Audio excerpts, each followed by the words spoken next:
अस्सलाम वालेकुम स्टूडेंट। आज हम क्लास 10th का chapter 18 atomic and nuclear physics और उसके इंपॉर्टेंट टॉपिक को डिस्कस करेंगे और हमारे टॉपिक का नाम है न्यूक्लियर फ्यूजन रिएक्शन। तो डियर स्टूडेंट, एग्जाम में ये टॉपिक इंपॉर्टेंट लॉन्ग क्वेश्चन के लिहाज से वेरी वेरी वेरी इंपॉर्टेंट है और साथ ही आज हम कुछ इसके इंपॉर्टेंट एमसीक्यूज भी डिस्कस करेंगे। और स्टूडेंट, टॉपिक स्टार्ट करने से पहले हमें कुछ बेसिक इन्फॉर्मेशन का पता होना चाहिए। तो हमारी केमिस्ट्री और फिजिक्स के अंदर 3 टाइप्स के रिएक्शन होती हैं। पहली टाइप का रिएक्शन फिजिकल रिएक्शन, दूसरी टाइप का रिएक्शन केमिकल रिएक्शन और थर्ड टाइप का रिएक्शन न्यूक्लियर रिएक्शन होता है। अब स्टूडेंट, न्यूक्लियर रिएक्शन की फर्दर 2 टाइप्स होती हैं। पहली टाइप न्यूक्लियर फिशन रिएक्शन और दूसरी type nuclear fusion reaction. Student, nuclear fission reaction की एक लिमिटेशन होती है, वो ये होती है कि इस रिएक्शन को जस्ट हम अर्थ पे करवा सकते हैं, जो कि मैंने लिखा हुआ है कि nuclear fission reaction can be done on the earth. अब स्टूडेंट, दूसरी टाइप्स जो न्यूक्लियर फ्यूजन रिएक्शन होते हैं उसकी लिमिटेशन स्टूडेंट 2 होती हैं। एक ये होती है कि इसको हम अर्थ पे नहीं करवा सकते, ठीक है, और दूसरी ये है कि इसको हम जस्ट सन और स्टार्स पे करवा सकते हैं। तो मैंने यही लिख रखा है कि nuclear fusion reaction can not be done on the earth, मतलब ये है इसको हम अर्थ पे नहीं करवा सकते, और दूसरी लिमिटेशन ये है कि इसको हम सन और स्टार पे करवा सकते हैं, सन एंड स्टार्स। अब स्टूडेंट, क्वेश्चन ये है कि न्यूक्लियर फिशन रिएक्शन और न्यूक्लियर फ्यूजन रिएक्शन आखिर होते क्यों हैं। तो इस क्वेश्चन का आंसर अब हम इस ग्राफ की मदद से समझेंगे। स्टूडेंट, एक्स एक्सिस पे मैंने एटॉमिक नंबर ले रखे हैं और वाई एक्सिस पे मैंने स्टेबिलिटी ले रखी है। अब डिफरेंट एलिमेंट्स के जो ग्राफ आता है वो कुछ इस तरह से आता है। अब स्टूडेंट, इस ग्राफ के अंदर एक मैक्सिमम पॉइंट होगा। अब मैं उस मैक्सिमम पॉइंट को अलोंग वाई एक्सिस के साथ एक लाइन की मदद से मिला दूंगा, तो ये हमारे पास एक पॉइंट है। अब इस पॉइंट का मतलब ये है कि यहाँ पर एलिमेंट की स्टेबिलिटी सबसे ज़्यादा होगी। अब आपसे एमसीक्यूज भी पूछ सकता है एग्जामिनर कि वो कौन सा एलिमेंट है जिसकी स्टेबिलिटी सबसे ज़्यादा है, तो डियर स्टूडेंट वो है आयरन। तो आयरन की स्टेबिलिटी सबसे ज़्यादा होती है। अब स्टूडेंट, मैं इस पॉइंट से एक परपेंडिकुलर ड्रा करूंगा अलोंग एक्स एक्सिस, तो हमारे पास 2 रीजन बनेंगे, पहला रीजन और दूसरा रीजन। अब पहले रीजन के अंदर स्मॉलर न्यूक्लियाई एग्जिस्ट करेंगे या स्मॉलर एलिमेंट एग्जिस्ट करेंगे। अब स्टूडेंट, दूसरे रीजन के अंदर हैवी न्यूक्लियाई एग्जिस्ट करेंगे या हैवी एलिमेंट एग्जिस्ट करेंगे, आप ये भी कह सकते हैं। जब स्टूडेंट पहले रीजन के अंदर स्मॉलर न्यूक्लियाई एक दूसरे में फ्यूज्ड होते हैं या कंबाइन होते हैं, तो कंबाइन होने से एक हैवी न्यूक्लियस बनता है। और स्टूडेंट, ये जो हैवी न्यूक्लियस होता है ये स्टेबिलिटी को गेन करना चाहेगा। इस रिएक्शन को हम नाम देंगे न्यूक्लियर फ्यूजन रिएक्शन।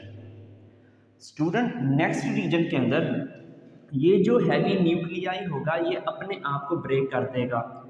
स्टूडेंट, जब ये ब्रेक करेगा तो ये 2 स्मॉलर न्यूक्लियाई में कन्वर्ट हो जाएगा। अब ये जो स्मॉलर न्यूक्लियाई होंगे ये भी स्टूडेंट स्टेबिलिटी को गेन करना चाहेंगे, तो इस रिएक्शन को हम नाम देंगे न्यूक्लियर फिशन रिएक्शन। पहले रीजन वाले को न्यूक्लियर फ्यूजन रिएक्शन और दूसरे रीजन वाले को न्यूक्लियर फिशन रिएक्शन। तो स्टूडेंट, हमने ये सीखा कि दोनों रिएक्शंस के अंदर स्टेबिलिटी को गेन करना चाहेंगे। न्यूक्लियर फिशन रिएक्शन की स्टेबिलिटी को गेन करना चाहेगा और न्यूक्लियर फ्यूजन रिएक्शन की स्टेबिलिटी को गेन करना चाहेगा। तो आज का जो हमारा टॉपिक है वो है न्यूक्लियर फ्यूजन रिएक्शन, ठीक है। ये वाला हमने कल डिस्कस कर लिया था स्टूडेंट।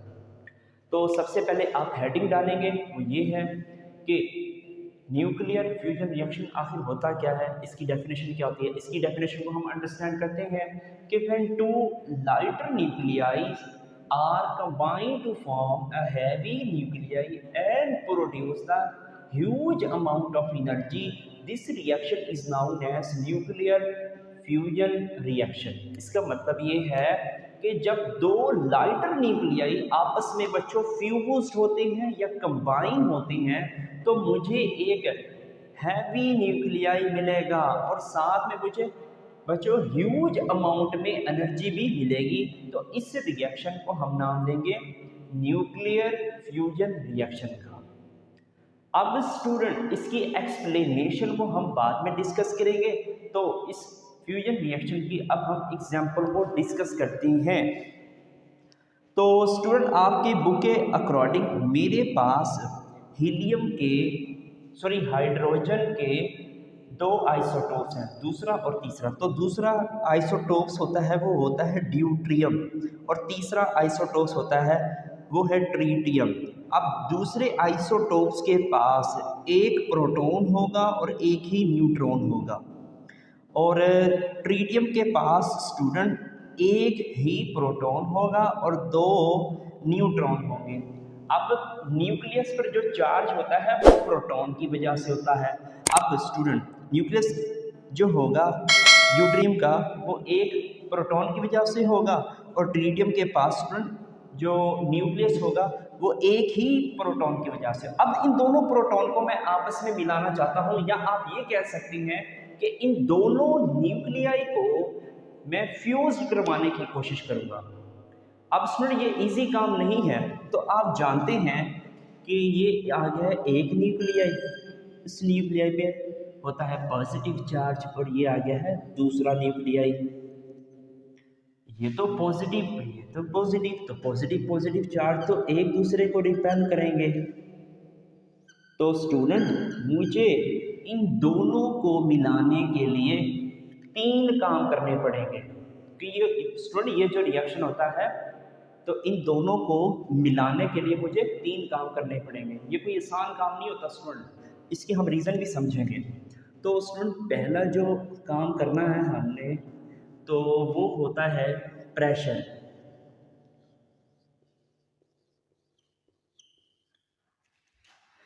जब स्टूडेंट इस पे मैं ह्यूज अमाउंट में प्रेशर अप्लाई करूंगा, एक ये काम हो गया। स्टूडेंट दूसरा काम ये होता है मुझे टेम्परेचर देना पड़ेगा।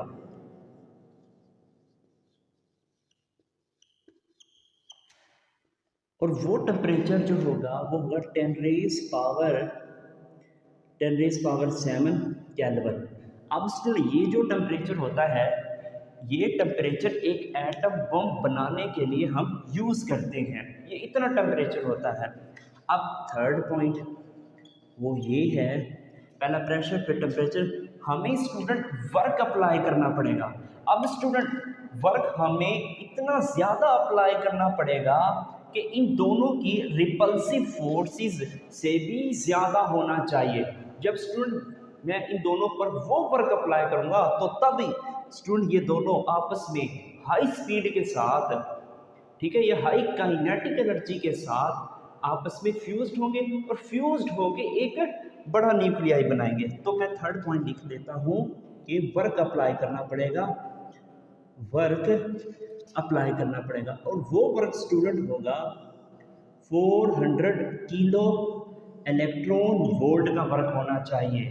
अब ये तीनों कंडीशन हम अर्थ पर कभी भी नहीं अप्लाई कर सकते स्टूडेंट, तो इसीलिए स्टूडेंट हम ये जो रिएक्शन है वो सन और स्टार्स पे करते हैं। ये सन और स्टार्स पे होता है, हम नहीं कर सकते स्टूडेंट इसको, अभी तक सन और स्टार्स पे ही होते हैं ये खुद ब खुद। तो मैं उम्मीद करता हूँ स्टूडेंट यहाँ तक आपको डिस्कशन समझ आ गई होगी। अब हम इसकी थ्योरी को अंडरस्टैंड करते हैं और कंप्लीट रिएक्शन को समझते हैं। ठीक हो गया।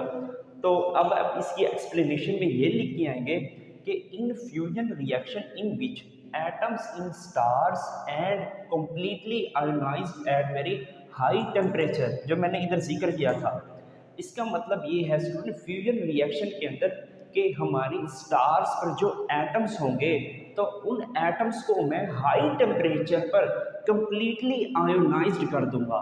दोबारा सुन ले, इसका मतलब ये है कि फ्यूजन रिएक्शन के अंदर स्टार्स पर मौजूद जो एटम्स होते हैं, उन एटमों को जब मैं हाई टेम्परेचर अप्लाई करूंगा, तो हाई टेम्परेचर अप्लाई करने से वो कंप्लीटली आयोनाइज्ड हो जाएंगे। आगे डिस्कस करते हैं। And they moves with high speed, ये डिस्कस करते हैं। Thus two nuclei become able to overcome the coulomb force of repulsion and they fuse together and form the intermediate nuclei. Such reaction is known as, क्या कहलाएगा, thermo nuclear reaction. मतलब ये है student जब student गौर से सुनना कि let's suppose मेरे पास स्टार्स पर दो एटम्स मौजूद हैं, अब मैं उन स्टार्स पर एटम्स को इतना ज़्यादा टेम्परेचर दूंगा तो वो एटम्स आयोनाइज्ड होना शुरू हो जाएंगे। जब स्टूडेंट वो आयोनाइज्ड होना शुरू हो जाएंगे कम्प्लीटली तौर पर, तो इसके बाद स्टूडेंट ये जो दोनों आयोनाइज्ड न्यूक्लियाई होंगे तो एक दूसरे के करीब आना शुरू हो जाएंगे। तो उस टाइम इनकी जो रिपल्सिव फोर्सेस होंगी स्टूडेंट वो कम हो जाएगी। क्यों? क्योंकि मैं उस वक्त जो वर्क होगा वो मैं ज़्यादा अप्लाई करूँगा। तो ये जो स्टूडेंट न्यूक्लियाई होगा फ्यूज्ड होकर इंटरमीडिएट न्यूक्लियाई बना देगा। तो इस रिएक्शन को हम नाम देंगे थर्मो न्यूक्लियर रिएक्शन। इसका मतलब ये है कि फ्यूजन रिएक्शन को हम थर्मो न्यूक्लियर रिएक्शन का नाम दे सकते हैं। तो मैं उम्मीद करता हूँ स्टूडेंट ये भी आपको एक्सप्लेनेशन अच्छे से समझ आ गई होगी। तो आपने एग्जाम में बुलेट पॉइंट बना कर लिखना है, तभी एग्जामिनर आपको पूरे मार्क्स देगा। नेक्स्ट स्टूडेंट इसकी एग्जांपल ड्यूट्रियम और ट्रीटियम लेंगे, और ड्यूट्रियम और ट्रीटियम को आपस में बच्चों हम मिला देंगे। ये मैंने मिला दिया है इन दोनों को आपस में स्टूडेंट, फिर क्या होगा, हीलियम न्यूक्लियाई बनेगा और साथ ही ह्यूज अमाउंट में एनर्जी भी प्रोड्यूस होगी। तो नेक्स्ट मैंने रिएक्शन लिख रखा है, अब इस रिएक्शन को डिस्कस करते हैं। ये है हमारे पास ड्यूट्रियम और ये है ट्रीटियम। तो ड्यूट्रियम और ट्रीटियम को जब मैं कंबाइन करता हूँ तो मुझे हीलियम का न्यूक्लियाई हैवी न्यूक्लियाई मिलेगा स्टूडेंट, साथ ही एक न्यूट्रॉन प्रोड्यूस होगा और ह्यूज अमाउंट के अंदर एनर्जी भी प्रोड्यूस होगी। अब स्टूडेंट हम ये चेक करते हैं बैलेंस है या इक्वेशन नहीं है। तो ये 2 हो गया और ये 3 हो गया, 2 और 3 होते हैं 5, एटॉमिक मास नंबर 5 है, ठीक हो गया। अब atomic number student, atomic number 1 और 1 2। अब यहाँ पे चेक करते हैं 4 + 1 एटॉमिक मास करूँगा तो एटॉमिक मास आ जाएगा इसका 4 + 1 which is equal to 5 and atomic number, तो एटॉमिक नंबर जो होंगे 2 + 0 विच इज़ इक्वल टू 2, मतलब दोनों जो है वो इक्वल है, बैलेंस है इक्वेशन।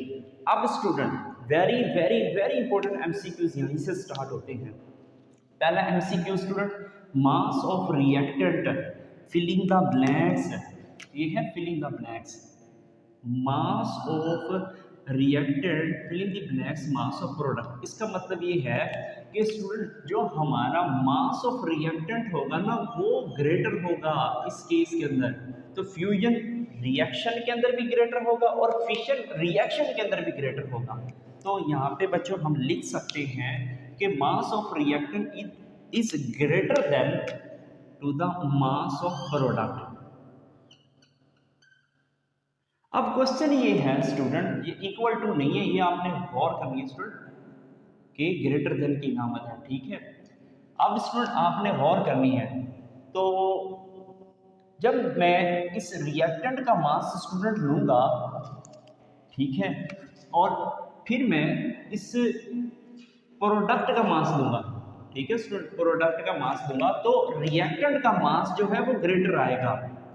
तो वो क्यों ग्रेटर आएगा स्टूडेंट, हमने इस केस के अंदर ना, इस केस के अंदर हमने एनर्जी की वैल्यू नहीं ले रखी होती। जब स्टूडेंट मैं एनर्जी की वैल्यू लूँगा ना तो तब बच्चों मास ऑफ रिएक्टेंट बराबर आएगा मास ऑफ प्रोडक्ट के। तो क्वेश्चन ये है कि law of conservation of mass यहाँ पे अप्लाई हो सकता है या नहीं हो सकता। तो student law of conservation of mass हो भी सकता है और नहीं भी हो सकता। होगा कब स्टूडेंट कि law of conservation of mass होगा कब, जब स्टूडेंट मैं इस एनर्जी की वैल्यू को कैलकुलेट करूंगा और कैलकुलेट करने के बाद अब स्टूडेंट मैं तमाम मासेस को सम करूंगा। आइंस्टाइन के अकॉर्डिंग स्टूडेंट एनर्जी जो होती है उसको हम मास में कन्वर्ट कर सकते हैं और मास को हम एनर्जी में कन्वर्ट कर सकते हैं, ठीक हो गया स्टूडेंट। ये नहीं देखना ये तो मास है ये तो एनर्जी है, मास और एनर्जी सेम ही होती हैं, सेम होता है स्टूडेंट, ठीक हो गया। तो ये सेकंड ईयर का टॉपिक है मास डिफेक्ट, तो उधर हम अच्छे से डिस्कस करेंगे। जब स्टूडेंट मैं इस एनर्जी की वैल्यू को लूँगा और इन तमाम के मैसेज को मैं ऐड अप करूँगा तो तब law of conservation of energy applicable होगा। अगर स्टूडेंट मैं इस एनर्जी की वैल्यू को नहीं लेता तो तब बच्चों law of conservation of mass applicable नहीं होगा, जो कि यहाँ पे मैंने लिखा है कि मास ऑफ रिएक्टेंट उस वक्त ज़्यादा होगा मास ऑफ प्रोडक्ट के। तो मैं उम्मीद करता हूँ स्टूडेंट ये पॉइंट आपको समझ आ गया होगा। तो इसको बच्चों आपकी बुक ने कुछ इस तरह से पॉइंट बना के लिखा हुआ है कि mass of final nuclear is less than the mass of original nuclear. इसका मतलब ये है, स्टूडेंट गौर से सुनना, ये जो फाइनल न्यूक्लियाई हमारे पास आया है यहाँ तक स्टूडेंट, यहाँ तक जो फाइनल न्यूक्लियाई आया है वो लेस देन होगा मास ऑफ ओरिजिनल न्यूक्लियाई के, मतलब रिएक्टेंट के, जो मैंने बच्चों इधर बात कर दी इस एमसीक्यूज के अंदर। तो ये पॉइंट आपने पेपर में भी लिखने हैं। According to the mass energy relation this losses of mass are converted into the energy. वही बात आ गई है कि ये जो मास लॉस हुआ है इस लॉस मास को बच्चों हम एनर्जी की शक्ल में लिख सकते हैं। तो कैसे कैलकुलेट करेंगे? तो आइंस्टाइन ने हमें बताया था एक फार्मूला, उसकी मदद से E is equal to mc²। जब स्टूडेंट जब मास कम होगा जो इसमें से प्रोडक्ट के अंदर, उस मास को लूँगा, अब मैं उस मास को स्पीड ऑफ लाइट के साथ मल्टीप्लाई करूँ। स्पीड ऑफ लाइट क्या होती है तो ये भी लिख देता हूँ मैं, C is equal to 3×10⁸ meter per second. ठीक है, जितना मास कम होगा उस मास को बच्चों मैं मल्टीप्लाई कर दूंगा इससे, तो हमारे पास आ जाएगी एनर्जी। अब एनर्जी की वैल्यू मैं यहाँ पुट करूंगा। ठीक है, नेक्स्ट पॉइंट को डिस्कस करते हैं। Energy coming from the sun and stars is to be spotted to be result of fusion hydrogen nuclei into helium with released energy. इसका मतलब ये है स्टूडेंट जी, इसका मतलब ये है स्टूडेंट कि जब सन और स्टार्स पर हाइड्रोजन के न्यूक्लियाई को जब मैं ऐड अप करूंगा या फ्यूज्ड करवाऊंगा तो नतीजे में मुझे हीलियम मिलेगा और जो एनर्जी होगी वो कितनी होगी। दोबारा सुने एक बार फिर कि स्टूडेंट जब सूरज और सियारों पर मैं हाइड्रोजन के न्यूक्लियाई को फ्यूज्ड करवाऊंगा तो नतीजे में मुझे हीलियम मिलेगा, लेकिन एनर्जी कितनी मिलेगी? तो एनर्जी हमें मिलेगी 25.7 मेगा इलेक्ट्रॉन वोल्ट। तो ये है एमसीक्यूज का जवाब। अब नेक्स्ट डिस्कस करते हैं the temperature at the centre of the sun. मतलब ये है कि सेंटर ऑफ सन के सेंटर से जो टेम्परेचर होता है वो कितना होता है? तो वो होता है 20 मिलियन केल्विन टेम्परेचर। अगर आपसे पूछे स्टूडेंट ऑप्शन चेंज करके गौर से देखना है उधर, the temperature at the centre of the centre नहीं आएगा। अब नेक्स्ट स्टूडेंट एमसीक्यूज ये बन सकता है the temperature at surface of the sun is. तो ये ऑप्शन स्टूडेंट यहाँ आपको दे सकता है वो हेडिंग के अंदर। ठीक है, the temperature at surface of the sun, ये तो था सेंटर पे, अब यहाँ पे सरफेस दे दे यहाँ पे और फिलिंग द ब्लैक्स दे दे। तो सरफेस के ऊपर जो सन का टेम्परेचर होता है वो होता है 5 मिलियन केल्विन टेम्परेचर होता है। ठीक है स्टूडेंट, आपने पूरा लिख लेना, मिलियन की स्पेलिंग लिखनी है, इधर भी मिलियन की स्पेलिंग, ये मेगा नहीं है मिलियन है। दोबारा सुने, ये मेगा नहीं है मिलियन है, जगह थोड़ी थी, मेगा नहीं है मिलियन है। तो 5 मिलियन केल्विन टेम्परेचर होता है। दोबारा सुने, सेंटर पर सर जी 20 मिलियन केल्विन टेम्परेचर होगा और सरफेस पर जो होगा टेम्परेचर वो 5 मिलियन केल्विन टेम्परेचर होगा।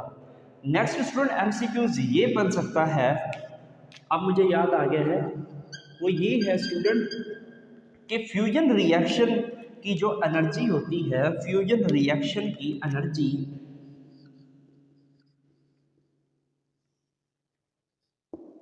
फ्यूजन रिएक्शन की स्टूडेंट जो एनर्जी होगी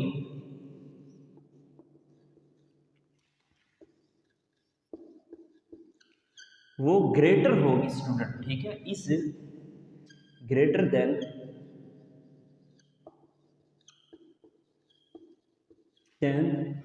फिशन रिएक्शन। तो वेरी वेरी इंपॉर्टेंट एमसीक्यूज है।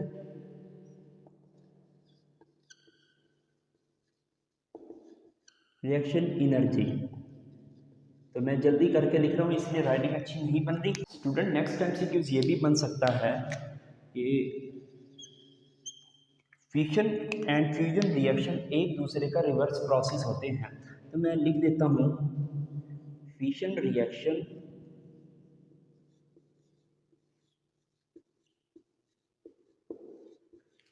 is the reverse process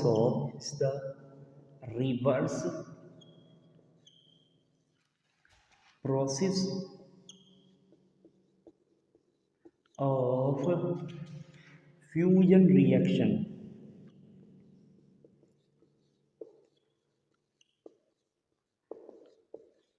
student next MCQs ये भी बन सकता है कि स्टूडेंट फिशन रिएक्शन के अंदर, मैं इधर लिख देता हूँ, स्टूडेंट फिशन रिएक्शन के अंदर रेडिएशंस इमिट होती हैं, ठीक है, अल्फा बीटा एंड गैमा। तो ये रेडिएशन स्टूडेंट क्या होंगी, इमिट होंगी इस रिएक्शन के अंदर। लेकिन न्यूक्लियर फ्यूजन रिएक्शन के अंदर ना रेडिएशंस इमिट नहीं होती, जिसमें अल्फा बीटा और गैमा ये जो है इमिट नहीं होती। तो ये भी इंपॉर्टेंट एमसीक्यूज हैं। अगर स्टूडेंट इन दोनों का डिफरेंस आ जाए तो आपने यही लिखना है। सबसे पहले बच्चों आप डेफिनेशन लिखेंगे, डेफिनेशन लिखने के बाद बच्चों इन दोनों की लिमिटेशन लिखेंगे। लिमिटेशन लिखने के बाद स्टूडेंट आपने थर्ड पॉइंट ये लिखना है कि न्यूक्लियर फिशन रिएक्शन के अंदर रेडिएशंस इमिट होती हैं, जबकि न्यूक्लियर फ्यूजन रिएक्शन के अंदर रेडिएशंस इमिट नहीं होती हैं। तो स्टूडेंट ये थी आज की डिस्कशन। अब आप इसका स्क्रीनशॉट ले लें।